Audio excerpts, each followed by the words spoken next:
এটা আমরা 16 বছরে দেখেছি। ফেরাউনের চেয়ে আরো মারাত্মক শক্তি তার আছে বলেছে, যে আমেরিকাকে পাত্তা দেয় না, রাশিয়াকে পাত্তা দেয় না, কিন্তু আল্লাহ রাব্বুল আলামিন সেটাও নাস্ত নাবুদ করে দিচ্ছেন। আল্লাহ বলেন, কোন জালেম, কোন স্বৈরাচার এই জমিনের মধ্যে স্বাধীনভাবে চলতে পারে না। সুযোগ দেয়। কেন সুযোগ দেন? দেখি না ফিরে আসে কিনা। ফেরাউনকে আল্লাহ সুযোগ দিয়েছেন বারবার, একবার নয়, দুইবার নয়, বহুবার ফেরাউনকে সুযোগ দিয়েছেন। ওরে ফেরাউন, এখনো ফিরে আয়। যখন ফেরাউন ফিরে আসে না, আল্লাহ রাব্বুল আলামিন সিদ্ধান্ত নিলেন হযরতে মূসাকে সেই জমিনের মধ্যে পাঠাবেন। ফেরাউন জ্যোতিষী গণকের মাধ্যমে খবর পাইল যে তার মসনদকে নাস্তানাবুদ করে দেওয়ার জন্য কুদরতিভাবে আল্লাহর কোনো মেহমান দুনিয়াতে আসতেছে। গণকের মাধ্যমে ফেরাউন জানতে পারল। গণকদের কথা মাঝে মধ্যে সত্য হয়, তার কারণ গণক এবং জ্যোতিষীদের সাথে জিনের একটা সম্পর্ক আছে। শয়তান জিন যেগুলো আছে, আল্লাহ যখন আসমান থেকে ওহি ফেরেশতাদের মাধ্যমে নবীদের কাছে পাঠান, আসমানে কোনো ফয়সালা হয়, এই শয়তান জিনগুলা আসমানের কাছাকাছি গিয়ে এই মাঝে মধ্যে দুই একটা কথা শুনে, ফেরেশতাদের দুই একটা কথা শুনে। কারণ জিন ফেরেশতা কাছাকাছি, কি ভাই, জিনের ফেরেশতা কাছাকাছি না, যার কারণে ইবলিস এবং ফেরেশতা আপনার কোথায় ছিল? বেহেশতের মধ্যে এক জায়গায় ছিল, একটু কাছাকাছি। তবে জিনের চেয়ে পাওয়ার বেশি হলো ফেরেশতাদের। মাঝে মধ্যে আমরা দেখি না আসমান থেকে তারকা ছুড়ে যায়।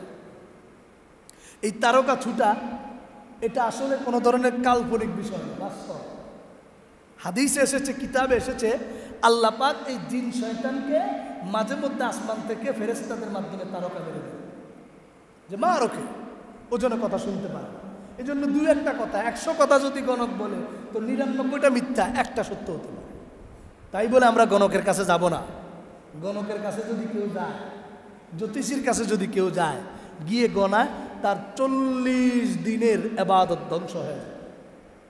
কোন গণক মানুষের ভাগ্য ঠিক করতে পারে না, এটা ভুয়া কথা। যাই হোক, গণকরা পরামর্শ দিলে ফেরাউনকে, স্যার আপনার ক্ষমতা বেশি দিন টিকবে না, আপনাকে শেষ করে দেওয়ার জন্য আল্লাহর পক্ষ থেকে কোনো মেহমান আসবে, সুতরাং সতর্ক হয়ে যান। গণকের কথা অনুযায়ী রেড অ্যালার্ট জারি করে দিল ফেরাউন, কোনো জায়গা দিয়ে কোনোভাবে যেন তার ক্ষমতা শেষ করতে না পারে। এই জন্য সব বাহিনীকে চতুর্দিকে একত্রিত করে রাখলো। একত্রিত করে রেখে সর্বপ্রথম নমরুদের পরামর্শে, নমরুদ মার্কা যারা ছিল, এরকম নাস্তিকদের পরামর্শে ফেরাউন আলেমদেরকে হত্যা করা শুরু করছে। আপনি দেখবেন পৃথিবীর সকল জালেম স্বৈরাচারের নীতি একটাই,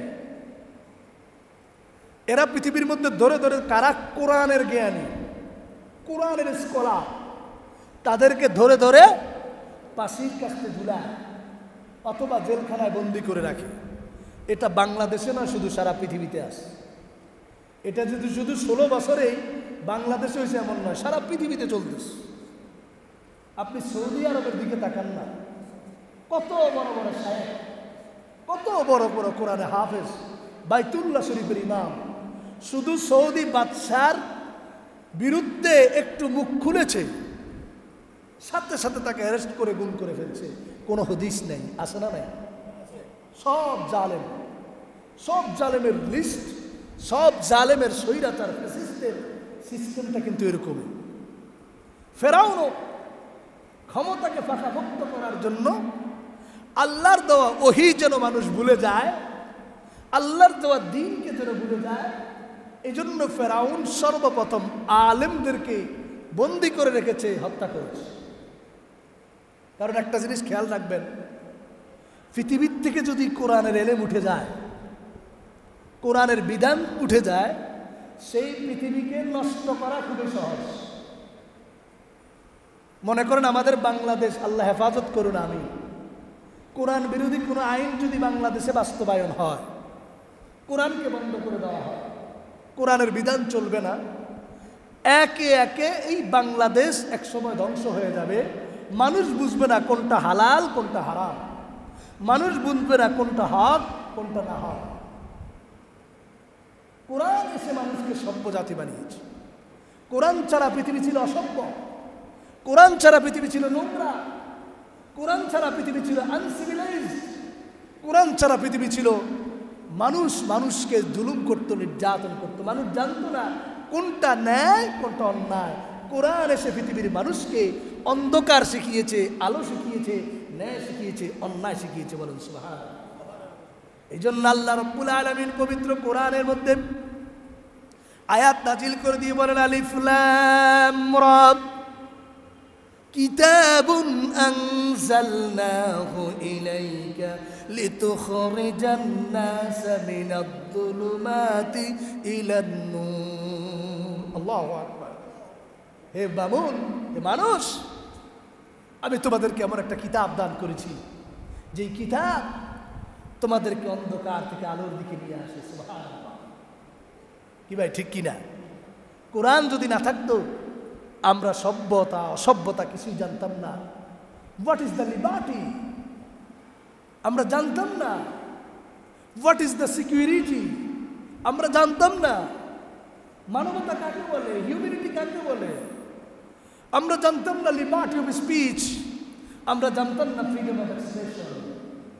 ফ্রিডম অফ এক্সপ্রেশনের গুলি থাকবে, ফ্রিডম অফ স্পিচের গুলি থাকবে পাশ্চাত্য সভ্যতা থেকে। এটার আড়ালে মানুষের মত স্বাধীনতাকে, মত প্রকাশের স্বাধীনতাকে বন্ধ করা। কিন্তু কোরআন বলে দিয়েছে না, কোরআন যতদিন থাকবে ততদিন পৃথিবী অশান্ত হবে না ইনশাআল্লাহ। এটাই হলো বাস্তবতা, এটাই হলো সত্যতা, এটাই হলো আমাদের বর্তমান বিশ্বের পরিস্থিতি।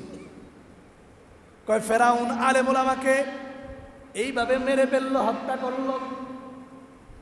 দ্বিতীয় সিদ্ধান্ত ফেরাউন নিয়েছে,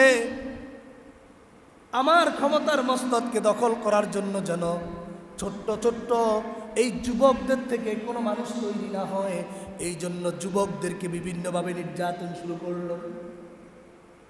এরপরের সিদ্ধান্ত নিল কোনো ছোট বাচ্চা থেকে যেন আমার ক্ষমতার মস্তদ দখল করতে না পারে, এই জন্য ছোট বাচ্চাগুলাকে পর্যন্ত মেরে ফেলার সিদ্ধান্ত নিল। কিন্তু আল্লাহ রাব্বুল আলামিন যখন যেটা করবেন পৃথিবীর কোনো শক্তি কল্পনাও করতে পারে না। পারে কি ভাই? 5 আগস্ট, আজকে কয় তারিখ? তো আজকে জুলাই 5 আগস্ট, 1 মাস পরে, 1 মাস বাকি আছে। এই জুলাই থেকে তো আন্দোলন শুরু হয়েছে। 5 আগস্ট এই ঘটনা ঘটবে কেউই তো কল্পনা করতে পারে না। ঘটাইছেন একমাত্র আল্লাহ। বিশ্বাস আল্লাহর উপর করতে, উসিলা মাত্র ছোট্ট বাচ্চা। এটা মাত্র একটা উসিলা, এটা একমাত্র সম্পূর্ণ কারিশমা, কল কাঠি একমাত্র আল্লাহ। কিভাবে হলো? এই যে ফেরাউন এবং মূসার ঘটনা, সব ধরনের পথ যখন বন্ধ করে দিল ফেরাউন, সকল পথ বন্ধ, ছোট্ট বাচ্চাগুলোও যেন কোনোভাবেই এই পথকে রুদ্ধ করতে না পারে, এই জন্য ফেরাউন সব শক্তিকে, সব সিআইডিকে, সব বাহিনীকে একত্রিত করল।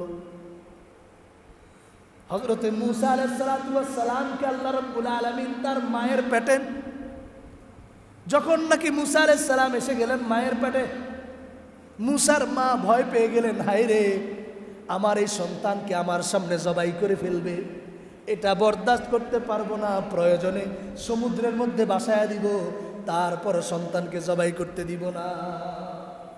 কিভাবে আসেন এরম না? যখন দেখে যে মা বাবা টিকতে পারে না জালেমদের কাছে, তখন বলে প্রয়োজনে তোর কাছে সন্তান দিব না, সন্তানকে বনবাস দিয়ে দিব, সন্তানকে ভাসায়া দিব। দেখেন না, বিশাল মহাপ্লাবন যদি হয়, জলোচ্ছ্বাস হয়, মা বাবা মরে যায়, কলার বেউলার মধ্যে সন্তানকে ভাসায়া দিয়ে দিয়ে। এমনও তো আসছে, এমন জায়গার মধ্যে সন্তান কোত্থেকে বেশি আসছে। কি ভাই হয় নাই ঘটনা? মা বাবা করে কয় এরকম। যখন নাকি ফেরাউন জবাই করা শুরু করলো, আল্লাহ কোরআনের মধ্যে ফেরাউনের চিত্র শুরু করে দিয়ে বলেন, وَإِذْ نَجَّيْنَاكُمْ مِنْ آلِ فِرْعَوْنَ يَسُومُونَكُمْ سُوءَ الْعَذَابِ يُذَبِّحُونَ أَبْنَاءَكُمْ وَيَسْتَحْيُونَ نِسَاءَكُمْ وَفِي ذَلِكُمْ بَلَاءٌ مِّن رَّبِّكُمْ عَظِيمٌ। এটা তো ফেরাউনের যুগ থেকে কোরআনের আয়াত আছে, আল্লাহ বর্ণনা করে দিলেন।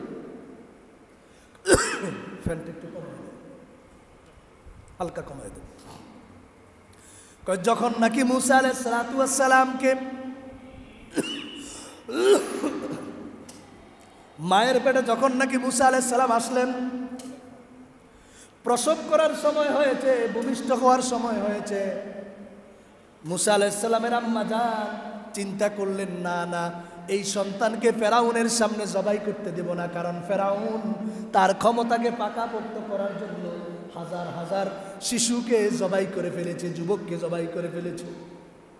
এই যে মায়ানমার সরকার, সূচি সরকার যুবকদেরকে জবাই করে ফেলেছে, সমুদ্রের মধ্যে হাত পা বেঁধে ছেড়ে দিয়েছে। উদ্দেশ্য এই যুবক থেকে যেন মায়ানমারের মধ্যে প্রতিশোধ না নিয়ে, প্রতিশোধ যেন নিতে না পারে, বিপ্লব যেন ঘটাতে না পারে। কিন্তু এখন শোনা যাচ্ছে আলহামদুলিল্লাহ বিভিন্ন জায়গা থেকে যুবকরা একত্রিত হয়ে মায়ানমার স্বাধীন করার জন্য কাজ চলতেছে। পেপার পত্রিকাতে আপনারা পাচ্ছেন। এই যুবকদেরকে টার্গেট করে ফ্যাসিস্টরা, শয়তানরা, জালেমরা। কারণ যুবক শক্তি হলো বড় শক্তি, যেটা 5ই আগস্ট এই যুব শক্তি বাংলাদেশের মধ্যে, যদিও পিছনে আমাদের অনেক ওলামা একরামের শক্তি, রাজনীতিবিদ নেতৃবৃন্দের শক্তি, সাধারণ অর্থশালী সম্পদশালী অনেক মানুষের সেখানে তাদের সব কিছু সহযোগিতা আছে, কিন্তু মাঠে ডিসপ্লেতে ছিল এই ছোট্ট ছোট্ট শিশু এবং যুবকরা। আল্লাহ হেফাজত করেছে, আল্লাহ হেফাজত করেছে। সেই কথাই বলেছি, হযরতে মুসা আলাইহিস সালাতু ওয়াস সালামকে মা ছোট্ট একটা কাঠুরির মধ্যে এইভাবে করেন বাসায় দিলেন, সমুদ্রে যাও বাবা যাও, কিচ্ছু করার নাই, তোমার দায়িত্ব তোমার আল্লাহ নিয়েছেন। কিন্তু আল্লাহ আসমানে বসে বসে হাসতেছেন, এই মুসা শিশুই ফেরাউনের ঘরে লালিত পালিত হবে, আর এই ফেরাউনে মুসার কারণে শেষ হবে। আল্লাহ আছেন না? না, আল্লাহ আছেন কি না? এই বাক্সটি অন্য কোনো ঘাটে গেল না, সমুদ্রের মাঝখানে জোয়ারে চলে গেল না, আস্তে আস্তে আস্তে আস্তে এই বাক্সটি কোথায় চলে গেল? ফেরাউনের পুকুরের ঘাটে গিয়ে, ফেরাউনের নদীর ঘাটে গিয়ে সেখানে বাস। এইদিকে ফেরাউনের স্ত্রী আসিয়া আলাইহিস সালাম দীর্ঘদিন সন্তান নাই, সন্তানের জন্য বেপরোয়া। হায় রে, সন্তানের আদর কই পাবো? একটু আম্মু বলে ডাক দিবে, এই আম্মুটুকু উচ্চারণ তো কোনোদিন শুনতে পারি না এই ফেরাউনের কারণে। যদি আসলে সে নেতা, আসলে সে নেতা, ঘরে আসলে আসলে তার কোনো ধরনের বেরুলেস, স্ত্রীর কাছে দাম নেই।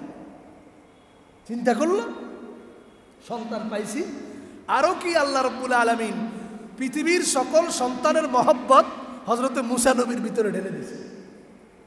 আল্লাহ কোরআনের মধ্যে সূরা কসাসের মধ্যে বলেন, ওয়া আলকাইতু আলাইকা মাহাব্বাতাম মিন্নী ওয়া লিতুসনা আলা আইনি।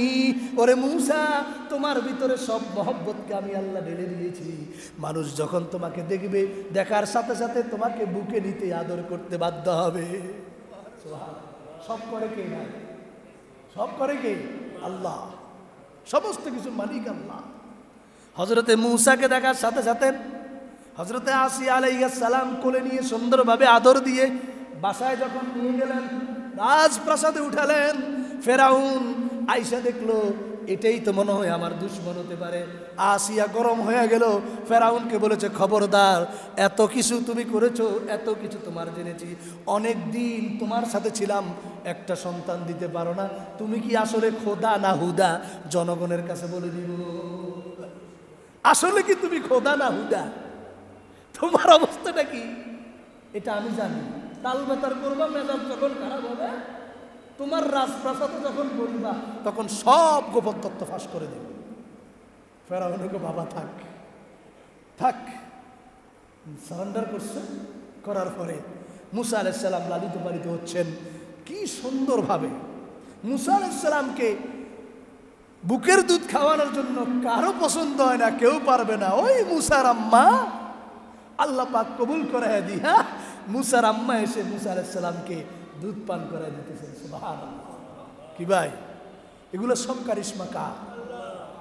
সব কারিশমা কার? আল্লাহ। হযরতে মুসা আলাইহিস সালাম আস্তে আস্তে মায়ের আদরে, মা চোখের পানি ছাড়ে ফেরাউনের বাসা থেকে চলে গিয়ে, কিন্তু মা এখানে এসে সন্তানকে যখন বুকে নিয়ে বুকের দুধ পান করায়, মা এবং আল্লাহর দরবারে দোয়া করে, আল্লাহ আমার সন্তানকে তুমি আমাকে দিয়ে লালিত পালিত করতেছো, তোমার দরবারে শুকরিয়া আদায় করতেছি। আল্লাহ পারেন, আল্লাহ পারেন, দুনিয়ার কেউ না পারল আল্লাহ পারেন, এই কথা স্বীকার করতে হবে। ইন্নাকা আলা কুল্লি শাইইন কাদির, ইন্নাকা আলা কুল্লি শাইইন কাদির, ইন্নাল্লাহা যুল কুওয়াতিল মাতিন। সব কিছুর ক্ষমতার মালিক কে? আল্লাহ। হযরতে মুসা নবী বড়, ছোট থেকে বড় হইতেছে, ফেরাউনের জম শুরু হয়ে গেল, পরীক্ষা শুরু হয়ে গেল। ফেরাউন মুসাকে পরীক্ষা করার জন্য আগুনের আঙ্গারা পর্যন্ত দিল। মুসা আলাইহিস সালামকে আল্লাহ সিস্টেমে হেফাজত করে দিল। লম্বা লম্বা ঘটনা। আস্তে আস্তে যখন বড় হয়ে গেল, রাজপ্রাসাদ থেকে হুমকি শুরু হয়ে গেল ফেরাউনকে। মুসা যুবক অবস্থায় যখন ওহী আসা শুরু করলো, আল্লাহ মুসা আলাইহিস সালামের কাছে ওহী পাঠাইলেন, হুমকি দেওয়া শুরু করলো, ফেরাউন তোমার নিমক খেয়েছি। আবার দেখেন, এই কথা কেউ বললেন না যে নিমক হারামি করা যাবে না। কথাগুলো ভালো করে বুঝার দরকার। আপনি একটি দলের সদস্য ছিলেন, নিমক খায়া বড় হয়েছেন, এই কথা বলুন না যে নিমক খাওয়ার কারণে আমি সে যত অন্যায় করবে সব মেনে নিব, নিমক হারামি করতে পারবো না। আল্লাহর বিধান এবং জুলুমের ক্ষেত্রে কোনো নিমক হালাল আর নিমক হারামির কোনো বিষয় নাই। এখানে দেখতে হবে সত্য কোনটা। হযরতে মুসার বাস্তবতাটা দিয়ে আমরা বুঝি। হযরতে মুসা আলাইহিস সালাম যখন নাকি বড় হচ্ছেন, ফেরাউনকে ডাক দিয়ে বলছেন, ফেরাউন যে অন্যায় করতেছো এই অন্যায় আর জমিনে করা চলবে না। তুমি যে আল্লাহর বিরুদ্ধে আচরণ করতেছো, আল্লাহ এক, আল্লাহ ছাড়া আর কেউ নেই, এই কথা তুমি মানতে হবে। কি লাইট এগুলো জ্বলে না? এখানে একটা লাইট লাগাই দিবেন, খেয়াল করে। আচ্ছা, যাই হোক, ফেরাউনকে বাধা দেওয়া শুরু করলো, ঘর থেকে বাধা। একটা জিনিস খেয়াল করবেন, নিজের ঘর থেকে যদি বাধা শুরু হয়, এই বাধাই হলো সবচেয়ে বড় বাধা। এটাই সবচেয়ে বড় বাধা, কেউ ঠেকাইতে পারে। হযরতে মুসা নবী বাধা যখন শুরু করলেন, আল্লাহ মুসার কাছে ওই পাঠাইলেন, হে মুসা, তুমি এবং তোমার ভাই যাও, গিয়ে ফেরাউনকে দাওয়াত দাও, ইন্নাহু তাগা, সবচেয়ে বড় নাফরমানি ফেরাউন করেছে। মুসা নবী যখন দাওয়াত দেওয়া শুরু করল, ফেরাউন মুসার বিরুদ্ধে চ্যালেঞ্জ ঘোষণা করল। চ্যালেঞ্জ ঘোষণা করার পরে মুসার সাথে ফেরাউনের তর্ক শুরু হয়ে গেল। এক পর্যায়ে আল্লাহ রাব্বুল আলামিন মুসা এবং ফেরাউনের সাথে যুদ্ধের ময়দানে নামলেন। তখনকার ছিল সবচেয়ে বড় যুদ্ধ জাদুকর বিদ্যার মাধ্যমে। ফেরাউন পুরা পৃথিবীর সব জাদুকরকে একসাথ করল হযরতে মুসার বিরুদ্ধে। মুসা আলাইহিস সালাম ফেরাউনের জাদুকরের মোকাবেলায় আল্লাহর দরবারে দরখাস্ত করলেন, রব্বুল আলামিন, তুমিই তো বলেছো ফেরাউনকে দাওয়াত দেওয়ার জন্য, তোমার মিশন বাস্তবায়ন করার জন্য মাঠে নামলাম একা, আমার সাথে কেউ নেই। আমার সাথে আমার সৎমা হযরতে আসিয়া গোফরে আমার সাথে আমাকে সহযোগিতা করে, আর তো কেউ নেই। হযরতে আসিয়া আলাইহিস সালাম সহযোগিতা করার কারণে এই ফেরাউন আসিয়া আলাইহিস সালামকে জুলুম নির্যাতন করে শহীদ করে দিয়েছে। জালেমদের কোনো কি নাই, জালেমদের কোনো দয়া নাই, মায়া নাই। পৃথিবীতে যে জালেম, যে টেরর, টপ টেরর, ডাকাত, তাদের কাছে সন্তানের মায়া নেই। সন্তানকে জবাই করতো তারা চিন্তা করে না, এদের কোনো মায়া নেই। পৃথিবীর কোনো জালেম স্বৈরাচারের ফেরাউনের কোনো মায়া নেই। যার সাথে এত বছর সংসার করছে তাকে শহীদ করে দিয়েছে। হযরতে মুসা আলাইহিস সালাম একা আল্লাহর দরবারে দোয়া করলেন। আল্লাহ বলবেন যে মুসা ওমা তিলকা বিয়ামিনিকা ইয়া মুসা, হে মুসা তোমার হাতে কি? মুসা আলাইহিস সালামকে আল্লাহ পাক কুদরতি একটি লাঠি দিলেন। এই লাঠির মাধ্যমে আল্লাহ সব জায়গায় বিজয় দান করেন। আসলো সব জাদুঘর যখন একত্রিত হয়ে গেল, এবার মুসা একা, পুরা পৃথিবী একা, পুরা পৃথিবী একসাথে, মুসা একা। মুসার সাথে আছেন কে? কে ভাই, কে আছেন? আল্লাহ যদি কারোর সাথে থাকেন, কোনো বুলেট কোনো কিছুই কাজে আসবে না। আল্লাহ মন ঘুরাইয়া দিবেন, মোড় ঘুরাইয়া দিবেন। যেই রাইফেল আপনার দিকে তাক করা হয়েছে, এই রাইফেল আরেক দিকে তাক হয়ে যাবে। এই মোড়কে ঘুরাইতে পারে। মনের মালিক কে? মাইন্ড চেঞ্জের মালিক কে? আজকে আমরা বিরোধিতা করতেছি মসজিদ মাদ্রাসা, দেখবেন এরাই এক সময় মসজিদ মাদ্রাসার পক্ষ হয়ে কাজ করবে ইনশাআল্লাহ। এটা একমাত্র সম্পূর্ণ মন মাইন্ড চেঞ্জের মালিক একমাত্র কে? এই জন্য দোয়া করব, ইয়া মুকাল্লিবাল কুলুব সাব্বিত কলবি আলা দীনিক।